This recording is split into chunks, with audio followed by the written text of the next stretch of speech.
La morale de l'info, Raphaël Antoven. Bonjour Raphaël. Bonjour Thomas. Il y a les candidats de droite, il y a les candidats de gauche, et puis il y a ceux qui, de droite comme de gauche, s'autoproclament candidats du peuple, et une appellation qui est plus complexe qu'on ne croit. Oui, c'est une médaille aussi vieille que la politique, avec cette particularité que c'est toujours le candidat lui-même qui se l'attribue, qui se la décerne. Je suis le candidat du peuple. Vous l'avez rappelé Thomas, c'est une autoproclamation. Mais comment expliquez-vous que ce ne soit jamais le peuple qui l'intronise, mais le candidat lui-même qui se présente comme le candidat du peuple? Oui, c'est tout le problème, oui. Et c'est toute l'ambiguïté de l'expression, qui n'est qu'une manière de s'approprier le pouvoir en feignant de le rendre à ceux qui vous le donnent. C'est la raison pour laquelle peuple change de sens selon celle ou celui qui se présente comme son candidat. Pour Jean-Luc Mélenchon, par exemple, le peuple, c'est la gauche profonde.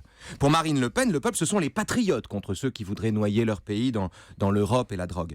Pour Nicolas Sarkozy, dernier candidat du peuple autodéclaré, ce sont les Français libres, citation, et de droite, dont il espère qu'ils démentiront les sondages au premier tour de la primaire. En fait, tous les candidats du peuple sont marxistes. Marxistes? Oui. Mélenchon, je veux bien, mais Marine Le Pen et Nicolas Sarkozy, marxistes Écoutez, c'est pas le contenu de leur discours qui les marxise, mais la méthode qu'ils emploient.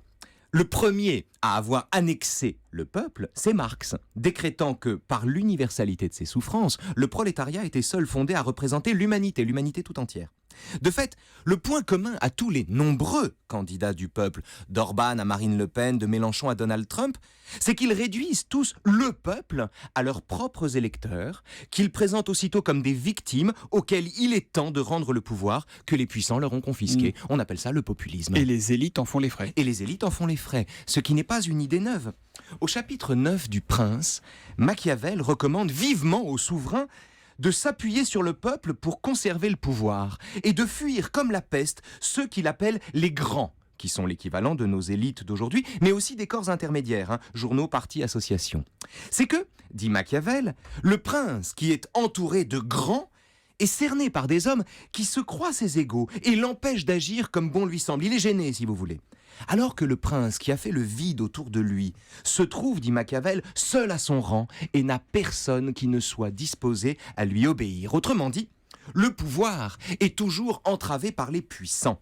Comment faire pour s'en débarrasser? Eh bien, dit Machiavel, en les offrant en pâture au peuple, c'est-à-dire aux siens.